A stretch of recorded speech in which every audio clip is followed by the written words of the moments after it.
여러분 혹시 젖과 꿀이 흐르는 땅이라는 그런 표현을 들어본 적이 있습니까? 성경에서 젖과 꿀이 흐르는 땅이란 어느 땅을 말하는 겁니까? 가나안 땅, 약속의 땅, 이스라엘 땅을 말합니다. 젖과 꿀이 흐르는 땅이라는 표현이 제일 처음 나오는 곳을 혹시 알고 계십니까? 그게 어디냐면 하나님이 모세를 부르실 때입니다. 불붙은 떨기나무에서 하나님이 모세를 부르시죠. 그러면서 하나님이 모세야, 내가 내 백성 이스라엘의 탄식 소리를 들었다. 저들의 고통스러운 부르짖는 소리를 내가 들었다. 이제 내가 내 백성을 구원할 거야. 그리고 내가 너희들에게 약속한 아브라함 때부터 아브라함, 이삭, 야곱, 요셉 그리고 400년이 흘러서 모세에 이르기까지 내가 너희들에게 약속한 그 약속의 땅, 가나안 땅, 그 젖과 꿀이 흐르는 땅으로 내가 너희들을 인도할 거야 라고 하실 때 젖과 꿀이 흐르는 땅이라는 표현이 제일 처음으로 나옵니다. 여러분 출애굽기 3장 8절 말씀인데요, 우리 함께 읽겠습니다. 시작. 내가 내려가서 그들을 애굽인의 손에서 건져내고 그들을 그 땅에서 인도하여 아름답고 광대한 땅, 젖과 꿀이 흐르는 땅, 곧 가나안 족속, 헷 족속, 아모리 족속, 브리스 족속, 히위 족속, 여부수 족속의 지방에 데려가려 하노라. 아멘. 여기 나오는 가나안, 헷, 아모리, 브리스, 히위, 발음하기 조금 어려운 이 민족들이 가나안 땅에 살고 있던 족속들이었습니다. 근데 이들이 살고 있는 이 가나안 땅에 하나님께서 지금 이스라엘 백성들을 데려갈 것이다 라고 하시면서 그 땅은 아름다운 땅이다, 광대한 땅이다, 그리고 젖과 꿀이 흐르는 땅이다 라고 말씀하십니다. 여러분 젖과 꿀이 흐르는 땅이 어떤 땅일까요? 저는 옛날에 어릴 때 주일학교 다닐 때 처음에 선생님한테 가나안 땅은 젖과 꿀이 흐르는 땅이다 이런 말을 들었을 때 이걸 어떻게 생각했냐면은, 이스라엘 땅은 진짜 그 땅 속에 지하수가 흐르듯이 우유가 흘러가나 보다, 혹은 꿀이 흘러가나 보다, 그런 신비로운 땅인가 보다 이스라엘 땅이, 그렇게 생각했습니다. 참 순진했죠. 근데 조금 커서는 그게 아니고 누가 설명해 주는 걸 들었어요. 그 땅 젖과 꿀이 흐른다고 하는 것은, 먼저 젖이 흐른다고 하는 것은 소나 양이나 염소 이런 가축들 목축이 잘 돼가지고 거기로부터 많은 젖을 얻을 수 있는 그런 땅이다. 즉 목축이 잘 되는 땅을 말하는 것이다. 꿀이 흐르는 땅이라고 하는 것은 꿀처럼 달콤한 과일 농사가 잘 되는 곳이다. 그래서 이스라엘에 포도도 생산되고 또 대추야자도 생산되고 무화과, 석류 이런 과일들이 많이 생산돼서 그런 꿀처럼 달콤한 그런 농작물들이 많은 그런 곳이다. 그런 좋은 땅이다 라는 의미로 이제 제가 들었습니다.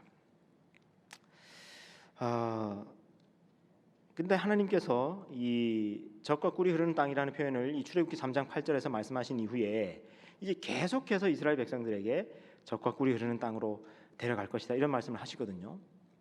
저는 처음에 정말 기대했습니다. 젖과 꿀이 흐르는 땅이 얼마나 좋은 땅일까, 목축이 얼마나 잘 되기에 그렇게 하나님께서 이렇게까지 말씀하실까, 과일 농사가 얼마나 잘 되기에 하나님이 이렇게까지 말씀하실까 기대했습니다. 여러분도 기대가 되십니까? 그럼 이스라엘 땅이 얼마나 젖과 꿀이 흐르는 땅인지 한번 화면으로 한번 가보시겠습니다. 화면 보시겠습니다. 네, 여러분 여기가 이스라엘 땅입니다. 끝없이 펼쳐져 있는 광야가 이스라엘 땅에는 전체 땅의 절반 정도가 됩니다. 광대한 땅은 맞는 것 같아요. 확실히 광대하긴 광대해요. 근데 저렇게 광대한 광야가 이스라엘 땅에는 펼쳐져 있습니다. 이거 보세요. 여러분 이 이스라엘 땅 안에 있는 네게브 광야입니다. 여러분 이런 곳에는요 1년 내내 비가 100mm 정도입니다. 여러분 1년 동안 100mm 여러분 상상이 되십니까? 우리나라는 어떻습니까? 비 많이 오는 날은요 하루에 100mm, 200mm 오고 그럽니다. 근데 여기는 1년에 100mm 옵니다. 그리고요 여름에 여러분 뜨거워지면요 40도, 50도 예사로 올라갑니다. 보십시오. 여기는 예수님께서 시험 받으셨던 곳, 바로 그 유대 광야인데요. 이런 곳이 이스라엘 땅입니다. 근데 이제 이걸 보여드리면, 목사님 그래도 저런 광야도 있지만은 좋은 땅도 있지 않습니까? 이제 그렇게 말씀하시는데, 여러분 좋은 땅도 물론 있는데 여러분 이스라엘 땅은요, 저런 광야가 전체 땅의 절반이고, 그리고 그나마 좋은 땅이라고 하는 그런 그 지역도 보면은 되게 산지, 골짜기, 돌이 많고 그런 땅이 이스라엘 땅입니다. 척박한 땅입니다. 화면 꺼주셔도 되겠습니다. 여러분, 그래서 이스라엘 백성들이 민수기에서 보면은요, 가나안 땅 들어가기 전에 먼저 정탐꾼을 보냅니다. 12명의 정탐꾼을 들여보내가지고 그 땅이 어떤지 좀 보고 와라. 정탐꾼이 갔다 와서 어떻게 보고를 합니까? 아이고, 그 땅은요 사람 잡는 땅입니다 하면서 그 땅을 악평합니다. 여러분, 정탐꾼이 하는 말 한번 들어보시겠습니까? 민수기 13장 32절 말씀인데요, 이렇게 말합니다. 이스라엘 자손 앞에서 그 정탐한 땅을 악평하여 이르되, 우리가 두루 다니며 정탐한 땅은 그 거주민을 삼키는 땅이요, 거기서 본 모든 백성은 신장이 장대한 자들이며, 그 땅은 아주 강한 민족이 살고 있습니다. 그리고 그 땅은 거주민을 삼키는 땅입니다. 거주민을 삼키는 땅이라는 말이 무슨 말입니까? 물론 거기에 있는 아주 강대한 부족이 있어가지고 우리가 전쟁하면 게임이 안 됩니다, 이런 뜻이기도 하지만은 그 땅이 너무 열악해서 거주민을 삼키는 땅, 사람 잡는 땅입니다. 그렇게 보고를 한 겁니다. 여러분, 이 정탐꾼의 이 보고 어떻게 생각합니까? 우리는 흔히 이제 이 12 정탐꾼의 이 보고를 그 땅을 악평했다고, 오늘 우리 말씀에도 악평하여 이르되라고 이제 되어 있기 때문에 악평이라고 우리가 이제 생각하게 되는데, 여러분 어떻습니까? 현실적으로 봤을 때 악평입니까? 어떻습니까? 매우 현실적으로 본 거 아닙니까? 그 땅은 이런 광야가 절반이고, 그죠? 강한 민족이 실제로 살고 있기도 하고 하니까 매우 현실적으로 본 것 같습니다. 왜냐하면 사실이 그랬거든요. 그들이 지금 나왔던 이집트가 이 가나안 땅보다는 훨씬 더 풍요롭고 좋은 땅이었거든요. 여러분 아시는 것처럼 이집트에는 무슨 강이 흐릅니까? 나일강이 흐르죠. 그 나일강이 실어다주는 그 비옥한 흙, 그 풍요로운 농산물, 그런 것 때문에 이 이집트 땅은 정말 풍요로운 땅. 그래서 어떤 생각이 드냐면, 정말 젖과 꿀이 흐르는 땅은 가나안 땅 저기가 아니고 이집트가 진짜 젖과 꿀이 흐르는 땅이었다, 이런 생각이 드는 거예요. 사실 이 가나안 땅을 보고 오니까. 그래서 이 이스라엘 백성들이 뭐라고 얘기하는지 보십시오. 민수기 16장 13절입니다. 여기 보십시오. 이렇게 말씀합니다. 내가 우리를, 지금 이스라엘 백성들이 모세를 향해서 내가 우리를 젖과 꿀이 흐르는 땅에서 이끌어내 가지고 이 광야에서 죽이려 하느냐, 그 일이 어찌 작은 일이기에 오히려 스스로 우리의 왕이 되려 하느냐. 지금 모세를 원망하면서 모세에게 성토를 쏟아냅니다. 근데 지금 뭐라고, 제가 지금 노란색으로 표시해 놨는데 뭐라고 얘기합니까? 어디를 지금 젖과 꿀이 흐르는 땅이라고 하는 겁니까? 이집트 땅을. 거기가 젖과 꿀이 흐르는 땅이었습니다. 그리고 이 광야, 이 척박한 곳으로 우리를 끌어내 가지고 우리를 여기서 다 죽이려고 합니까? 이렇게 불평하고 원망했습니다. 근데 여러분 현실적으로 보면은 정말 그 이집트 땅이 젖과 꿀이 흐르는 땅 같고, 그들이 지금 거쳐가고 있는 광야, 또 그들이 들어가게 될 그 가나안 땅이 정말 광야인 것이 사실이었습니다. 근데 그럼에도 불구하고 하나님께서는 계속 그 땅은 젖과 꿀이 흐르는 땅이다 라고 말씀하시는 겁니다. 여러분 이거 어떻게 받아들이십니까? 제가 보기에도 이집트가 젖과 꿀이 흐르는 땅 같아 보입니다. 그리고 이스라엘 땅은 광야라고 하는 것이 더 맞는 것 같습니다. 제가 수년 전에 성지 순례팀을 이제 데리고 이스라엘에 갔는데 일정을 이제 쭉 소화하고 거의 일정이 끝날 때쯤이었습니다.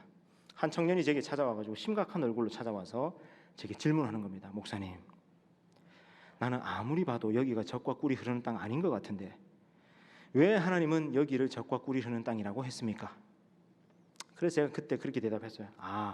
그래도 이 젖이 흐른다는 것은 목축이 잘 된다는 것이고 꿀이 흐른다는 것은 과일이 잘 된다는 겁니다. 비록 광야는 좀 있지만은 그래도 여기가 목축이 잘 되고 과일 농사가 잘 되는 편 아닙니까? 그러니까 하나님이 그렇게 말씀하신 겁니다 라고 대답했어요. 지금 여러분이 이 대답에 대해서 별로 신통치 않은 것 같이, 떨떠름하게 지금 생각하고 있는 것 같이 그 청년도 그렇게 바라봤습니다. 목축이 과연 잘 되는 곳인가 여기가? 과일 농사가 잘 되는 곳이 맞나 여기가? 저도요 그 대답해놓고 보니까 대답이 참 시원치 않았습니다. 좀 궁색했어요. 왜냐하면 여러분 보세요. 목축이 잘 돼서 젖이 흐르는 땅이라고 얘기할 정도가 되려면 여러분 이스라엘에 물론 뭐 양, 염소, 소 이런 목축하는 것이 좀 잘 되는 곳이 좀 있기도 하지만은 여러분 그 호주나 뉴질랜드에 그 끝없이 펼쳐져 있는 푸른 풀밭에 뛰노는 양떼들 보셨잖아요. 호주 정도는 돼야지 젖과 꿀이 흐르는 땅이라고 얘기할 수 있지 싶은 생각이 드는 겁니다. 그 다음에 여러분 과일 농사가 잘 돼서 꿀이 흐른다라고 얘기할 정도면은 여러분 물론 이스라엘이 조금 과일 농사가 잘 되는 지역이 있지만 그러나 여러분 태국이라든지 동남아시아 이런 나라들 보십시오. 그 주렁주렁 맺히는 그런 망고며 두리안이며 뭐 망고스틴이며 여러분 그런 열대 과일들이 그렇게 주렁주렁 맺히는 그런 동남아시아 태국 그 정도는 돼야지 꿀이 흐른다 이렇게 말할 수 있지. 아이고 겨우 포도 무화과 뭐 좀 열린다고 여기를 꿀이 흐른다라고 얘기하는 건 이거 좀 아닌 거 아닙니까? 이런 마음이 그 이스라엘 성지순례 하는 기간 내내 저도 계속 드는 겁니다. 버스를 타고 창밖을 바라볼수록 계속 광야만 나오는 겁니다. 젖과 꿀이 흐르는 땅 하는데 아무리 생각해도 저도 와닿지가 않는 겁니다. 그럼에도 불구하고 하나님은 여러분 신명기에 가면 또 젖과 꿀이 흐르는 땅 이런 말씀을 계속 하십니다. 우리의 이런 생각에 아랑곳하지 않으시고 하나님은 그 땅이 젖과 꿀이 흐르는 땅이라고 계속 말씀하십니다. 여러분 신명기 8장 7절 말씀을 보십시오. 함께 읽겠습니다. 시작. 내 하나님 여호와께서 너를 아름다운 땅에 이르게 하시나니 그곳은 골짜기든지 산지든지 시내와 분천과 샘이 흐르고. 아멘. 하나님이 또 뭐라고 말씀하십니까? 그 땅은 아름다운 땅이다. 여러분 아까도 출애굽기에서도 뭐라 그랬어요? 아름다운 땅이다. 그리고 아까 출애굽기에서는 그 땅은 광대한 땅이다. 여러분 이스라엘 땅의 그 면적이 얼마나 되는지 아십니까? 우리나라에 얼마나 되길래 광대한 땅이라고 하셨을까요? 우리나라의 강원도만 합니다. 이스라엘 땅이. 그런데 그 땅을 주시면서 그 땅은 광대한 땅이다. 하나님 광대한 땅이라고 하시려면은 뭐 러시아 정도는 돼야 될 거 아닙니까? 그죠? 근데 우리나라 강원도만한 땅 주시면서 광대한 땅이다. 광야가 절반인 곳을 주시면서 아름다운 땅이다. 그리고 그 땅은 어떤 곳이냐? 골짜기가 있고 산지가 있고 또 거기에 시내와 분천과 샘이 흐른다 그랬는데 여러분 거기 시내가 흐른다라고 했을 때 이 시내가 참 중요합니다. 이 시내를 히브리어로 뭐라고 하냐면은 나할 이렇게 얘기합니다. 한번 따라해 보실까요? 나할. 여러분 그냥 나할 이렇게 하면 안 되고 이 히읗을요 완전히 가래가 긁듯이 크 비슷하게 그렇게 해야 됩니다. 나할. 네, 잘하셨습니다. 이런 곳이 하나님이 말씀하신 시내예요. 시내. 제가 시내가 어떤 곳인지 좀 이따가 화면으로 이제 보여드리겠습니다. 여러분 하나님께서 이스라엘 땅 아름답다 하시면서 그 땅에는 시냇물이 흐른다. 나할이 있다. 그렇게 말씀하시거든요. 화면을 보시겠습니다. 네, 여러분 여기가 예수님이 시험 받으셨던 유대 광야입니다. 저기 지금 사람들이 순례자들이 지금 광야 속으로 들어가고 있죠. 예. 근데 저 광야 깊은 곳으로 가면 저 광야 한복판에 이 나할 시내가 흐릅니다.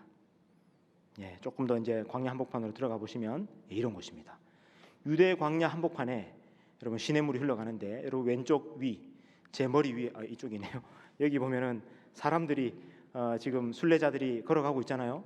저 밑에 한참 밑으로 내려가면 저기 골짜기에 시냇물이 흘러갑니다. 저게 나할입니다. 시내입니다. 이 골짜기에 샘물이 터져 나와가지고 이 졸졸졸 시냇물이 흘러내려가는 겁니다. 예, 밑으로 내려가 보면요 이런 시냇물이 있습니다. 여러분 이게 나할입니다.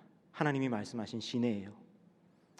예수님이 걸어가시던 길인데 여기가 바로 예수님이 아마 저 시냇물을 떠서 아마 드셨을 겁니다. 예, 조금 다른 곳에 가면요 여기는 그 샘물이 터져 나오는 그 초입에 있는 시내인데 수량이 좀 많죠. 콸콸콸 터져서 저 물이 흘러가지고 여리고까지 쭉 내려갑니다. 여러분 이런 시내도 있습니다. 보십시오. 여러분 저렇게 초록색으로 돼 있는 저기가 바로 시냇물 나할이 흘러가는 길이고, 그러니까 저기만 지금 풀이 나 있죠. 저 시내 옆에 오른쪽에 까만 점처럼 콕콕 찍혀 있는 거 보입니까? 저게 뭐냐면 염소떼예요. 염소떼. 혹시 떠오르는 말씀 있습니까? 여호와는 나의 목자시니 내게 부족함이 없으리로다. 그가 나를 푸른 풀밭에 누이시며 쉴 만한 물가로 인도하시는도다 하는 말씀이 여러분 바로 이거예요. 여기가 그 현장입니다.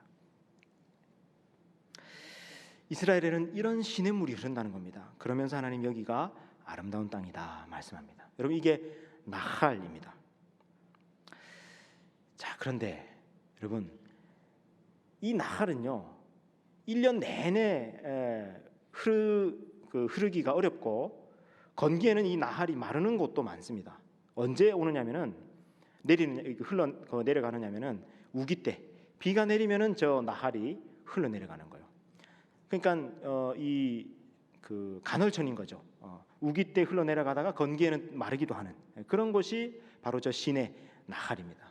근데 반대로 하나님이 강을 말씀하실 때가 있는데, 강은 뭐냐면은 저걸 나할이라고 하지 않고 나하르라고 합니다. 나하르. 저거는 1년 내내 큰 강수량을 이루어서 이렇게 크게 흘러가는 저런 강을 나하르라고 합니다. 근데 이스라엘 땅에는 나하르가 있는 것이 아니라 나할이 있다라고 하나님께서 지금 말씀하시는 겁니다. 여러분 고대로부터 사람이 살아가려면 물이 있어야 되잖아요. 그래서 옛날부터 발달되어 온 도시들을 보면요 되게 큰 강 주변으로 도시가 형성됩니다. 여러분 이집트라는 큰 나라에는 무슨 강이 있습니까? 나일강이 있죠. 파리에는 뭐가 있습니까? 세느강이 있죠. 영국에는 템스강이 있습니다. 뉴욕에는 허드슨강이 있고요. 여기는 어디입니까? 우리 서울에는 한강이 있는 겁니다. 큰 강이 있어야지 그나마 도시가 형성될 수 있습니다. 근데 여러분 이스라엘에는 이런 큰 강이 있느냐? 없습니다. 그럼 이제 어떤 청년들이 그래도 이 성서 지리를 좀 열심히 공부한 청년이 그렇게 질문합니다. 목사님 그거 몰랐습니까? 요단강 있지 않습니까? 요단강. 근데 여러분 요단강은요 가서 보면요 보기만 해도 서글픕니다. 이걸 강이라고 할 수 있나? 제가 조금 건기 때는요 제가 뒤에서 뛰어가지고 폴짝 뛰면 건너갈 것 같아요. 그리고 그나마 그 요단강이 어디에 있느냐? 저 해발 마이너스 200m, 마이너스 300m 거기에 흘러가고 있어요. 이스라엘 민족은 어디 사는데요? 산지에 해발 700m, 800m 거기 살고 있는데 언제 저 밑에 해발 마이너스 200m까지 가서 물 길어 와서 그걸 씁니까? 못 쓰는 겁니다. 그러니까 요단강은 쓸 수가 없는 물이에요. 그나마 그것도 졸졸졸 흘러갑니다. 그런 강이 이스라엘에 있는 강입니다.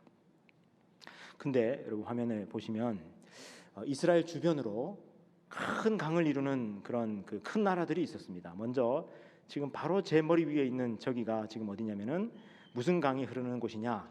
저 나일강에 어떤 나라가 있었다고요? 이집트라고 하는 큰 나라가 있었죠. 그다음에 여러분 화면에 보시는 저기 오른쪽 위에 있는 저기에도 큰 강이 흘러가고 있죠. 저 강이 무슨 강입니까? 유프라테스 강이라고 하는 강입니다. 여러분 그 세계 지리 시간 혹시 배웠습니까? 유프라테스 강, 티그리스 강. 그 유프라테스, 티그리스 강 사이에 있는 땅을 메소포타미아 이런 거 들었죠. 저기 유프라테스 강이 있는데 저 강을 중심으로 세워진 나라가 바벨론이라는 나라입니다. 물론 저기에 때로는 바벨론이, 때로는 아수르가, 때로는 페르시아가 저 땅을 차지하긴 했지만 어떻든 큰 나라를 이루려면 반드시 큰 강이 있어야만 합니다. 근데 이스라엘 땅은 어디냐? 저 강과 강 사이에 있는 여기가 바로 이스라엘 땅이에요. 가나안 땅입니다. 하나님께서 젖과 꿀이 흐르는 땅이라고 말씀하신 그 땅이에요.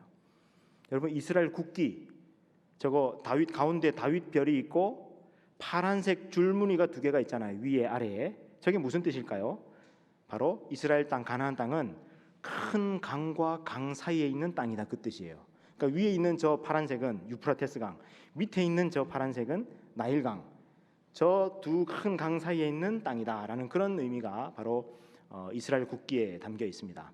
그 다음에 또 여러분 저 이스라엘 국기는 또 어떤 의미가 있냐면 여러분 저 이스라엘 국기가 가만히 생각해 보면은 마치 바다 사이에 길이 나 있는 것 같지 않습니까?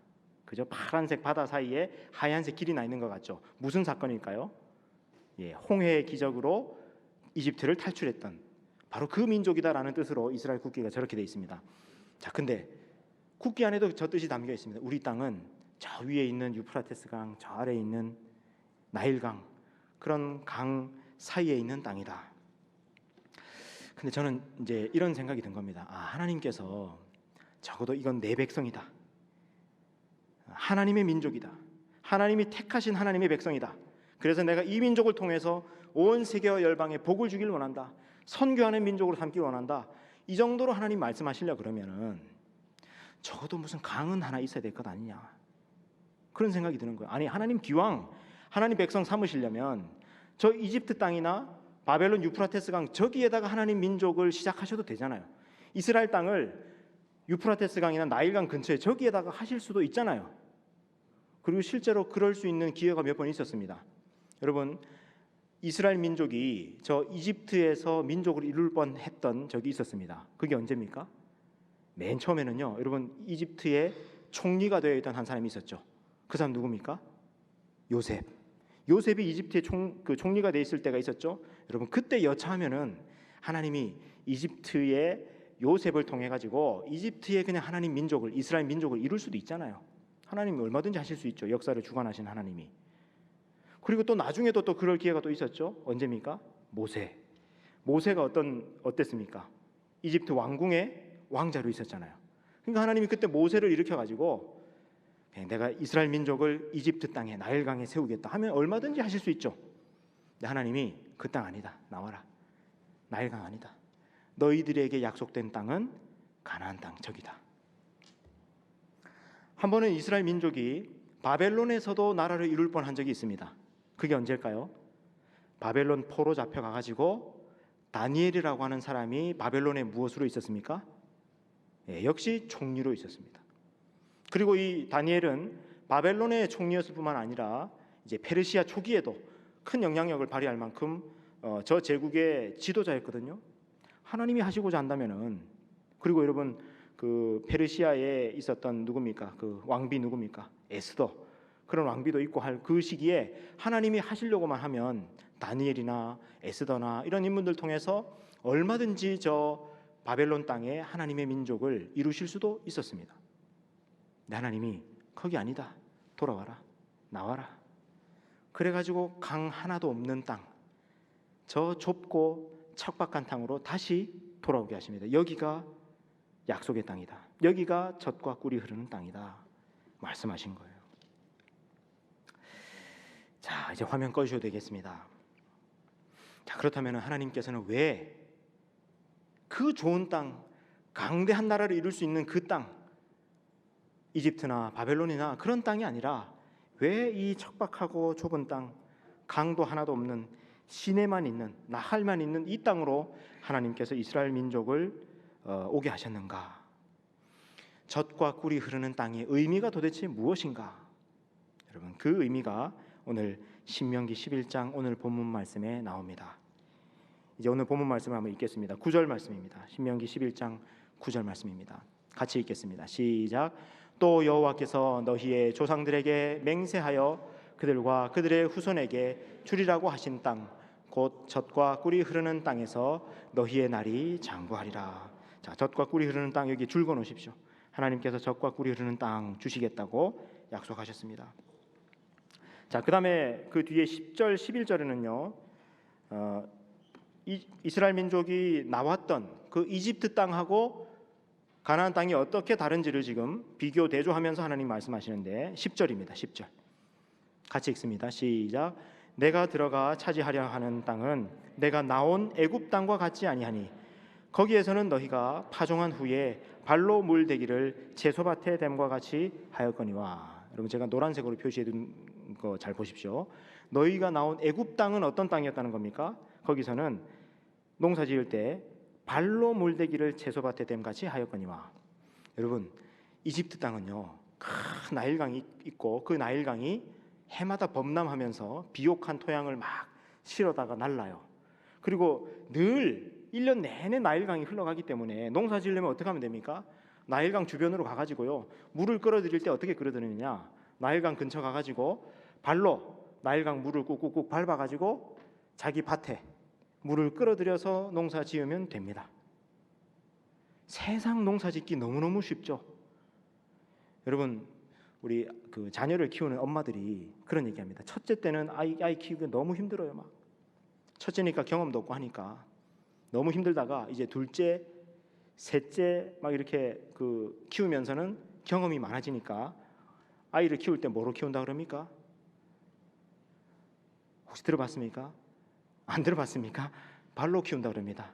야, 이제 우리 둘째, 셋째는 발로 키울 수 있습니다 할 정도로 쉽습니다. 그런 얘기 하거든요. 그걸 발육아라고 그래요. 발육아. 예. 근데 이집트 땅에서는 농사가 무슨 농사였다는 거예요?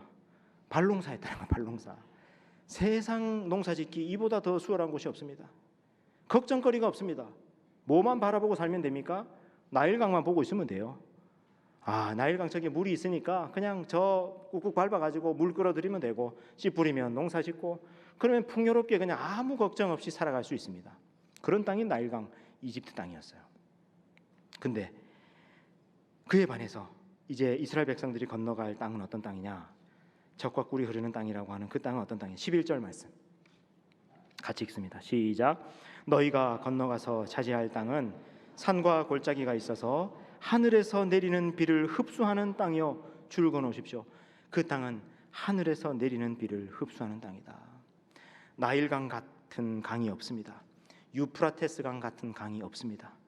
오직 나할, 시내만 흐를 뿐인데 그것도 어떤 땅이라는 겁니까? 하늘에서 내리는 비를 흡수하는 땅. 그래서 나할, 시내문만 흘러가는 땅이다. 여러분, 이런 땅이라면 이스라엘 백성들은 이 가나안 땅에서 먹고 살아가려 그러면 어떻게 해야만 살아갈 수 있습니까? 하나님께서 이른 비와 늦은 비를 때를 따라 내려주셔야만 살아갈 수 있습니다. 이들은 먹고 살아가고 농사짓고 살아가기 위해서는 시냇물만 바라봐가지고는 답이 없어요. 시냇물이 어떨 때 흘러간다고요? 하늘에서 비가 내려야만 시냇물이 흘러갑니다. 그러면 이스라엘 사람들은, 하나님의 백성들은 어떻게 살아가야 됩니까? 하늘을 바라보고 하나님께서 비를 내려주셔야만 우리는 살 수 있습니다. 철저하게 하나님만 바라보고 하나님만 의지하고 살아갈 수밖에 없는 땅이 바로 가나안 땅입니다. 여러분, 우리는 가끔 그런 생각이 들죠. 하나님, 저는요 시냇물 싫습니다. 저는 강이 좋습니다. 저는 그냥 아무 걱정 없이 강만 바라보며 아무 걱정 없이 그냥 살면 좋겠습니다. 강이 좋습니다. 근데 하나님께서는 이스라엘 민족을 강 하나도 없는 땅으로, 시냇물이 흐르는 땅으로 하나님께서 인도하십니다. 하나님만 바라보며 살 수 있는 곳, 하나님이 책임져 주시지 않으면 살아갈 수 없는 곳. 근데 이걸 반대로 말하면 무슨 말입니까? 하나님으로 충분한 곳. 주변에 흉년이 있건 뭐건 아무 상관없이 하나님만 책임져 주시면, 하나님께서 비 내려 주시면 살아갈 수 있는 땅, 오직 하나님만으로 존재할 수 있는 땅, 바로 그 땅이 이스라엘 땅, 젖과 꿀이 흐르는 땅입니다. 여러분, 그래서 12절 말씀, 젖과 꿀이 흐르는 땅이 어떤 땅이냐라는 것을 제일 잘 보여주는 말씀이 12절입니다. 우리 12절 같이 읽겠습니다. 시작. 내 하나님 여호와께서 돌보아 주시는 땅이라. 연초부터 연말까지 내 하나님 여호와의 눈이 항상 그 위에 있느니라. 아멘. 여러분, 여기 줄 그어놓으십시오. 내 하나님 여호와께서 돌보아 주시는 땅. 줄 그어놓으시고 아까 9절에 젖과 꿀이 흐르는 땅 줄 그어놨죠? 연결시키세요. 젖과 꿀이 흐르는 땅의 의미가 무엇입니까? 내 하나님 여호와께서 돌보아 주시는 땅, 이겁니다. 하나님께서 직접 돌보아 주시는 땅, 하나님께서 책임지시는 땅, 그래서 하나님만 바라보고 하나님만 의지하면서 살아갈 수 있는 땅, 오직 하나님만으로 살아갈 수 있는 땅, 그 땅이 젖과 꿀이 흐르는 땅입니다. 여러분, 그러면 무엇이 젖과 꿀입니까? 하나님이 젖과 꿀인 겁니다. 그래서 하나님은 이스라엘 백성들을 이 가나안 땅으로 인도하신 겁니다. 여러분 가운데도 쉬이 해결되지 않는 문제들 많이 있죠. 고난이 있죠. 제가 우리 청년들 신방해 보면, 또 우리 성도들 만나서 얘기 들어보면 저마다 문제 없는 사람, 문제 없는 집이 없습니다. 사연 없는 사람이 없습니다. 그리고 얘기 들어보면 어떻게 이렇게 참 어려움이 많을까, 문제가 많을까 싶습니다. 겉으로 볼 때는요, 괜찮아 보여서 잘 지내고 있나 보다, 쾌적하게 살고 있나 보다, 그렇게 보였는데 막상 만나서 얘기 들어보면요, 문제 없는 집이 없습니다. 문제 없는 사람이 없습니다. 예수 믿고 기도도 하고 또 예배도 열심히 드리는데 왜 내 삶에 그런 문제와 고난이 쉬이 해결되지 않는 겁니까? 물론 여러분, 하나님께서는 우리의 문제와 어려움, 기도의 제목들을 들어주시고 또 풀어주십니다. 그래서 우리가 날마다 기도하죠. 저도 여러분들 위해서 날마다 간구하죠. 하나님 해결해 주십시오. 풀어주십시오. 복 주십시오. 은혜 주십시오. 간구하죠. 하나님께서 그렇게 해주시죠. 그러나 그럼에도 불구하고 여러분, 우리의 인생이, 여러분의 삶이 어떻습니까? 문제의 연속 아닙니까? 어려움의 연속 아닙니까? 고난의 연속 아닙니까? 왜 그렇습니까? 젖과 꿀이 흐르는 땅을 살고 있는 겁니다. 여러분, 이집트에 살던 사람들은, 바벨론에 살던 사람들은 하나님을 바라볼 필요가 없습니다. 하나님께 기도할 필요가 없습니다. 하나님께 예배 드릴 마음이 전혀 생기지 않습니다. 그들에게는 나일강이 신입니다. 유프라테스 강이 신입니다. 거기만 바라보고 있으면 하나님 믿을 아무 이유가 없습니다. 하나님께 기도할 아무 내용이 없습니다. 그런데 이스라엘 땅에는요, 기도하지 않고서는 살 수 없습니다. 하나님 바라보지 않고서는 살 수 없습니다. 생존 자체가 불가능합니다. 바로 그 땅이 젖과 꿀이 흐르는 땅입니다. 우리 청년들 가운데, 목사님, 저는 재정적인 어려움이 너무 커요. 생업이 너무, 생계가 너무 빠듯빠듯합니다. 하루하루 살아가기 너무 빠듯빠듯합니다. 그래서 하나님이 공급해 주시지 않으면, 하나님께서 채워주시지 않으면 살 수 없어요. 젖과 꿀이 흐르는 땅을 살고 있는 겁니다. 어떤 청년들은요, 목사님, 저는 몸이 연약해요.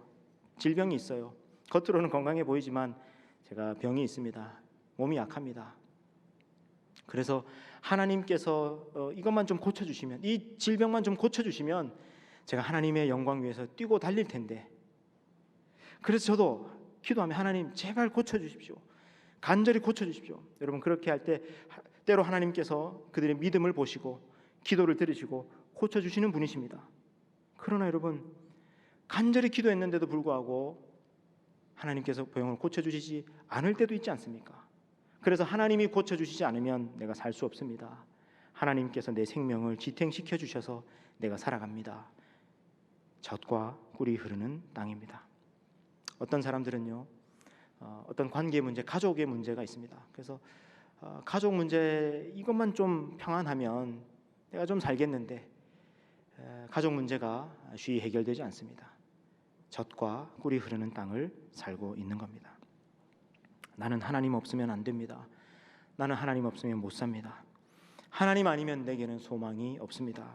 하나님께서 내게 비 내려주시지 않으면 나는 살 수 없습니다 하면서 시냇가에 뿌리를 내리고 살아가고 있는 하나님의 백성 여러분, 여러분들에게 주시는 기도, 또 여러분들이 고백할 노래가 있습니다. 시편 1편 3절입니다. 무엇입니까? 복 있는 사람은 시냇가에 심은 나무가 철을 따라 열매를 맺으며 그 잎사귀가 마르지 아니함 같으니 그가 하는 모든 일이 다 형통하리로다. 아멘이십니까?